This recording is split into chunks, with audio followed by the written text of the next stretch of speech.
Le soleil tapait sur la plage de Tanger, projetant de longues ombres et faisant scintiller le sable comme une myriade de diamants. Iman et Aziza, amies depuis l'enfance, marchaient au bord de l'eau. Leurs rires cessèrent lorsqu'elles remarquèrent quelque chose d'inhabituel. Quelque chose se trouvait dans le sable, partiellement caché, mais incontestablement hors de propos. Un corps.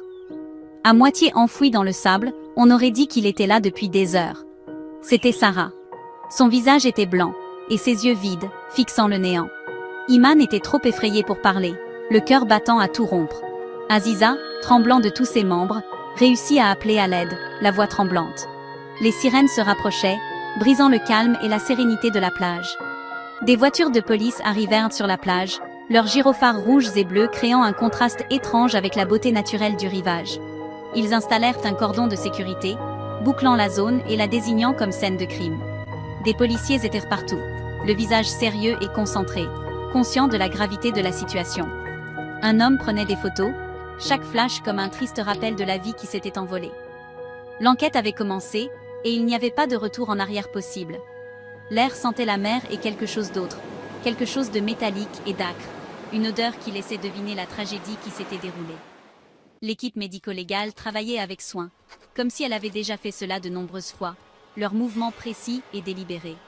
Ils cherchaient des empreintes digitales, prélevaient des preuves et chuchotaient entre eux, reconstituant le puzzle de ce qui s'était passé. Chaque grain de sable, chaque empreinte de pas, pouvait les aider à découvrir qui avait tué Sarah et à rendre justice à sa mort prématurée. Tout Tanger a très vite entendu parler du meurtre. La nouvelle s'est répandue comme une traînée de poudre, portée par des murmures et des conversations feutrées. La ville, un lieu plein de gens et d'histoires différentes, était silencieuse.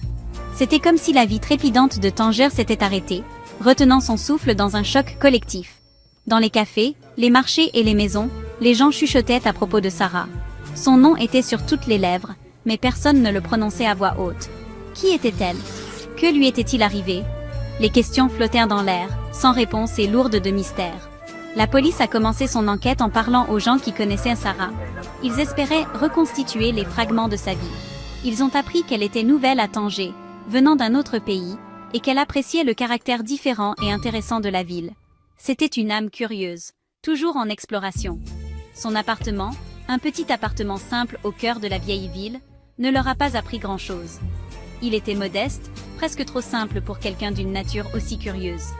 Quelques vêtements, des livres et une vieille photo d'un couple heureux leur ont fait penser qu'elle avait une vie ailleurs. Ces objets laissaient entrevoir un passé désormais mystérieux. Le rapport du médecin légiste a confirmé ce que tout le monde craignait. Les détails étaient sinistres et ont confirmé leurs pires craintes. Sarah a été tuée violemment. Son corps montrait qu'elle s'était défendue. La lutte était évidente et dressait un tableau de ses derniers instants. Elle a été poignardée une fois, en plein cœur, et cela l'a tuée. C'est arrivé la nuit. L'obscurité de la nuit reflétait l'obscurité de l'acte. Ces détails, tristes et effrayants, montraient à quel point les derniers instants de Sarah avaient été terrifiants. La ville la pleurait, et la peur flottait dans l'air. L'enquête s'est penchée de plus près sur la vie de Sarah, dévoilant les couches de son existence mystérieuse. Ils ont découvert que Sarah n'était pas son vrai nom. Elle vivait sous un pseudonyme, cachant sa véritable identité. C'était une danseuse, utilisant un nom d'emprunt pour que personne ne sache qui elle était vraiment. Ses performances étaient envoûtantes, mais elles étaient aussi un masque. Elle était venue à Tanger pour commencer une nouvelle vie, fuyant quelque chose ou quelqu'un. La ville était son refuge, mais aussi sa prison. Mais son passé la suivait, comme une ombre sur sa nouvelle vie. Où qu'elle aille, elle ne pouvait y échapper. Deux noms revenaient sans cesse, Abdelkalek et Mohamed. Les deux hommes avaient des liens profonds avec Sarah. Les deux hommes connaissaient Sarah, et des gens les avaient vus avec elle avant sa mort. Leurs interactions étaient fréquentes et intenses. Abdelkalek, un riche homme d'affaires, était connu pour son charme et son goût pour les femmes. Sa richesse et son influence faisaient de lui un personnage puissant. Mohamed, un artiste local, était calme et sérieux, et la façon dont il la peignait montrait qu'il aimait Sarah. Son art était une fenêtre sur son âme. La police a interrogé les deux hommes, et plus ils parlaient, plus ils devenaient suspects. Leurs récits comportaient des incohérences qui ne pouvaient être ignorées. Abdelkalek a déclaré qu'il n'avait pas vu Sarah depuis des semaines, mais son histoire ne tenait pas debout. Sa nervosité le trahissait. Mohamed, les larmes aux yeux, a dit qu'il aimait Sarah mais qu'il ne l'avait pas tuée. Son chagrin semblait sincère.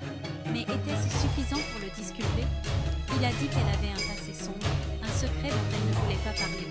Ce secret était la clé pour comprendre sa fin tragique. Quatrième partie. Les mensonges d'une danseuse. En creusant davantage, la police a découvert plus de secrets et de mensonges. Il semblait que toute la vie de Sarah était un mensonge.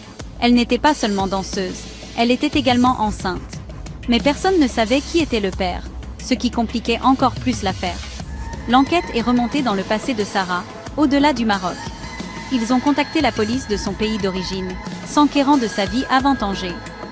Les réponses, lorsqu'elles sont arrivées, ont été plus choquantes que quiconque aurait pu l'imaginer. Il s'est avéré que Sarah n'était pas celle qu'elle prétendait être. Elle utilisait un faux nom, fuyant un passé qu'elle ne voulait pas affronter. Elle laissait derrière elle beaucoup de promesses brisées et de personnes blessées, sa vie pleine de mensonges et de trahisons. Mais pourquoi? De quoi avait-elle si peur? Cinquième partie. Le mystère non résolu. La police a recherché le meurtrier de Sarah pendant des mois, mais ne l'a jamais trouvé. L'affaire a été classée, les dossiers rangés et oubliés au poste de police de Tanger. Abdelkalek et Mohamed, leur vie toujours sous le coup des soupçons, ont quitté la ville, et personne ne sait ce qu'ils sont devenus. Le mystère du meurtre de Sarah plane toujours. Un rappel effrayant des mauvaises actions dont les êtres humains sont capables. Son histoire est devenue une légende locale, murmurée dans les cafés et les ruelles de Tanger. A-t-elle été tuée par quelqu'un qui était amoureux d'elle, par quelqu'un qu'elle avait blessé, ou par un étranger tout simplement maléfique? Ou est-elle morte à cause du passé auquel elle ne pouvait échapper? Les réponses, perdues quelque part dans le dédale des rues de Tanger, restent un mystère, un rappel effrayant des secrets que nous gardons et de leurs conséquences. L'air crépitait de tension. L'inspecteur Miller tapotait son stylo contre le dossier. Le bruit était aigu dans la pièce autrement silencieuse. La photo de Sarah, portée disparue, le fixait, son sourire figé dans le temps, ignorant le cauchemar qui l'avait englouti. 3 jours. 3 jours angoissants depuis qu'on l'avait vue pour la dernière fois, disparue sans laisser de traces. L'affaire était un puzzle avec des pièces manquantes, un labyrinthe exaspérant d'impasses. Chaque interrogatoire de témoin, chaque image granuleuse de caméra de sécurité ne faisait qu'épaissir le mystère. La pression montait à chaque heure qui passait. La frénésie médiatique battait son plein, le public avide de réponses.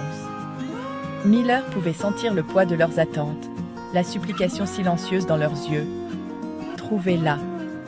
Il se frotta les tempes, essayant de faire disparaître le mal de tête naissant. Son regard tomba sur un nom dans le dossier de Sarah, Mohamed K. Une connaissance, rien de plus. Du moins, c'est ce que suggérait le dossier. Une intuition, un murmure au fond de son esprit, lui disait de creuser davantage. Il décrocha le téléphone, la voix rauque de fatigue. « Trouvez-moi tout ce que vous pouvez sur Mohamed K. Et je veux dire tout. » Mohamed K. Taille moyenne, physique banale, un visage qui se perd dans la foule. Sur le papier, c'était un fantôme, une ombre se glissant aux abords de la vie de Sarah. Leurs chemins s'étaient croisés brièvement, une rencontre fortuite dans une librairie du quartier, un amour partagé pour la littérature classique. C'est du moins ce qu'il prétendait. Miller l'observait de l'autre côté de la table d'interrogatoire. Le comportement de Mohamed était calme, presque trop calme. Il répondait à chaque question avec une précision mesurée. Son alibi pour la disparition de Sarah était en béton. Aucun lien, aucun mobile, aucune raison de lui faire du mal. Il n'était qu'un citoyen concerné, présentant ses condoléances. Mais Miller était inspecteur depuis assez longtemps pour reconnaître une façade soigneusement construite. Quelque chose dans l'histoire de Mohamed sonnait faux, comme une mélodie jouait une note trop haut. Le manque d'émotion, les réponses soigneusement répétées, tout cela faisait sonner l'alarme dans la tête de Miller. « Nous resterons en contact », dit Miller, son ton ne laissant aucune place à la discussion. Alors que Mohamed quittait le commissariat, ses épaules s'affaissèrent légèrement, une lueur indéchiffrable traversa son visage. Miller ne pouvait s'empêcher de penser qu'il ne faisait qu'effleurer la surface. La percée est arrivée de manière inattendue, un murmure dans la tempête numérique. Des heures d'images de surveillance granuleuses, visionnées et revisionnées, ont finalement fourni un indice. Une caméra d'un magasin voisin, son objectif partiellement obscurci par une enseigne aux néons clignotante, avait capturé une image fugitive. Là, dans les ombres pixelisées, se tenait Sarah, le visage illuminé par la lumière bleue froide de son téléphone. Et à côté d'elle, son bras lui effleurant le sien, se tenait Mohamed K. Les images étaient floues, les personnages distants, mais c'était suffisant. Suffisant pour briser l'alibi soigneusement construit de Mohamed, suffisant pour le placer sur les lieux. L'image crépitait sur l'écran, une accusation silencieuse. Miller ressentit une poussée d'adrénaline, une vague de satisfaction sinistre. Il avait sa piste, un fil dans le labyrinthe. Maintenant, il devait démêler le reste de l'histoire. « Ramenez-le » ordonna-t-il, la voix tendue par une colère contenue. « Il est temps d'avoir une autre petite conversation. »